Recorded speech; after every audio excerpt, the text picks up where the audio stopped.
Hello, YouTube. Hello to my Rumble users. Today we're going to talk and jump into a hotshot topic here. For the ones who don't know, Charlie Kirk is a right-wing activist, and he was UVU college campus a few weeks ago. He was killed by someone who had a sniper rifle. Alright, he's a right-wing leaning activist. So let me be clear here before I continue on. My core argument is not about excusing Mr. Kirk's actions. I know some people might feel uncomfortable. I acknowledge that, but rather it's about talking about a moral standard against celebrating his or any other person's death. As for one side, for people who are avid supporters of him and people who supported him to stop the polarization that came to him, it must also be understood that while he was a human, we must also understand that his views have caused harm to certain groups of people, alright? And for the other hand, the people who have been constantly villainizing Kirk just because they disagreed with him, we must also understand that he too was a human. He still had a lot of stuff going for him. He had children, he had a wife, he had a family. To make him into a political spectacle is completely wrong. And to be fair, yes, I can see the deep political divide here. Each side has the right to anger on this division. But I'm pivoting here to the singular, non-partisan issue of this death being celebrated.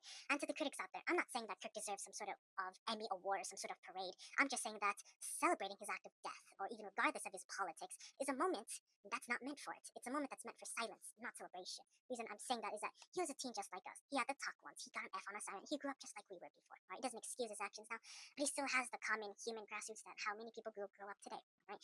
I know he's controversial. Right? I've seen it. I don't agree with many of his stances, but I do. It depends on the topic. What I'm saying here is that for people who disagree with him, if politics and political opinions have dehumanized you or one enough to make fun of their death and trivialize it, saying quote unquote, yeah, he's gone, annoying guy, so on, quote unquote, to trivialize his death into something like that contributes to polarization more. It only enhances more toxicity. Like Voltaire said, he's not going to always agree with people on stances, but he's going to defend the right to say it. Same thing here. I don't defend you saying that. I don't accept the nature of that necessarily, but I'm always going to accept your right to say it in terms of freedom of speech. I'm going to defend that. Mr. Kirk may have caused harm, but to make a political spectacle of his death doesn't honor the dignity as he too was still human. Every human, it has a baseline dignity, whether that's you, me, the person I hang out with, some random girl out there who has a strong stance about this or that issue. Everyone deserves it, regardless of political opinion. Everyone deserves baseline empathy and baseline human dignity. The people out there might call me naive and call me of a rich kid who can just afford these types of moderate stances because I haven't went through their struggles and what they've done. I understand where you come from.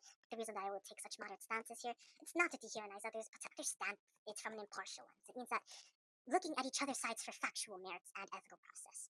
The truth is, whether you disagree with me or not, or you disagree with Kirk, you still deserve dignity, love, empathy, and respect. But when it comes to making fun of a person's death, if you are making fun of Kirk's death, we must look more critically here.